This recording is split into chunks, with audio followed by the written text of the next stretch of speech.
Kwa majina naitwa Mosiria, katibu mkuu wa ushirikisho na huduma kwa wananchi gatuzi la Nairobi.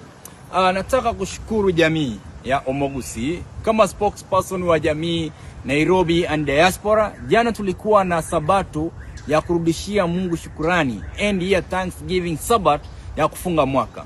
Na nilifurahia sana kwa sababu jamii walionyesha upendo, wakaja kwa wingi. Safo ile ambao ni hall kubwa KICC ambayo ina accommodate 4,500 tukaongeza viti mpaka 6,000 na ikajaa, na wengine wakasimama na wengine wakabaki nje, wengi kuliko wale wako ndani. Kwa hivyo kulikuwa na watu zaidi ya 10,000, na nashukuru jamii kwa kuonyesha upendo kwamba spokesperson anapowaita mnakuja kwa wingi na tunasherehekea pamoja na tunaelimishana. Nichukue hiyo nafasi kuambia jamii kwamba tuwe pamoja, tuanze kuwa empowered through welfare. Wale ambao wako pamoja through welfare wako empowered, watu tuwasaidie vile watajilea, vile watanunua mashamba, vile watanunua magari, wafanye biashara. Na lengo letu kama jamii ni kuhakikisha kwamba watu wanakuwa empowered. Lastly, nilieleza jamii kwamba ndugu yetu Matiang'i ni mtu ambaye ameleta jamii pamoja, na kwangu hilo nasema amefanya kitu mzuri. But again, wengi walianza kunipiga ati natoa watu kwa Matiang'i nikiwapeleka kwa serikali.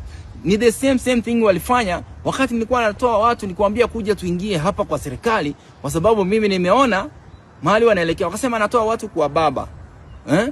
Kwa baba nikiwapeleka wapi? Kwa serikali. Baba mwenyewe ni mzee wangu, is like my father, na alikuwa ananinacha. Naenda kwa baba, kesho wananiona niko na baba, na wanasema natoa watu kwa baba nikipeleka wapi? Kwa serikali. Na nilikuwa anajua baba mwenyewe alikuwa anataka stability ya government, na alikuwa ameniambia weka Wakisii Nairobi pamoja, wakati tutaingia kwa serikali broad based government wapatikane Wakisii wako wapi? Wako hapo waingie. Watu walianza vita, finally si baba aliingia kwa serikali. Na sasa nataka kuambia siri moja, and you take me seriously. Kama unitusi, fanya research yako.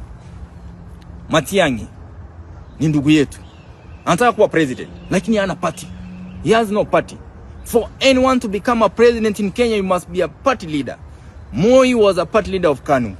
Kibaki was a party leader of NARC Kenya. Uhuru was a party leader of TNA. Ruto is a party leader of UDA. For Ruto to become a president, he had to form his own party. For Uhuru to become a president, he had to form his own party. He will not fight with KANU, kwa sababu KANU ilikuwa ni nyumba mwenyewe. Sisi tumepewa deputy party leader. Matiang'i is a deputy party leader. His party leader is a friend to President Ruto. Remember, President Ruto visited President Uhuru at his home. Akampatia nafasi 3 za mawaziri. Akapatia nani? Mutahi Kagwe. Akapatia William Kabogo. Akapatia Liki Nyanjui. Sisi Wakisii tuko wapi hapo? Sisi tukapewa deputy party leader ya Jubilee. Hapo ndio tuko. Matiang'i yako kwa serikali. And for those who don't know, saizi anaendelea kumaso Wakisii nyuma yake. 2027 wakishikana, he has the numbers. So wakati naambia watu kweli, wengine wanaona mimi na wacheza. Mliona Rigiji aliamuka akaanza kusomea Matiang'i kwa sababu I realize Matiang'i yako na wao anawacheza, lakini yeye ni more in the opposition. Najua wengine watanitusi wakisema Mosiria anatudanganya. I've never lied. I always tell the truth. Mimi ni msene chapanga mboka, na mimi sijaificha vitu na document, kwa sababu I always say the truth. Na nataka kuambia kweli, and mark this and keep this message. 2027 Matiang'i watakuwa hivi na president. Mark my message. Wengine watapata heartbreaks. Many will be heartbroken. I want to repeat myself. Many of you will be heartbroken, but in better niwaambie ukweli. Na mimi yenyewe napiga mboka, niko gava na nimejitolea, najituma napiga mboka, kwa sababu sitaki ku let down my youth. My youth man, mimi nitapiga mboka, sitaki ku let down. That's why nafanya kazi usiku na mchana, na nikiwa nafanya kazi nasaidia wase along the way, kwa sababu as a government official you have to help. Ama ni aje?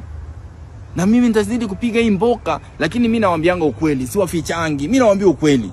Matiang'i ako kwa gava, ni ile tu anacheza kadi zake. Nyinyi enda mfanye research, mtanipatia jibu baadaye.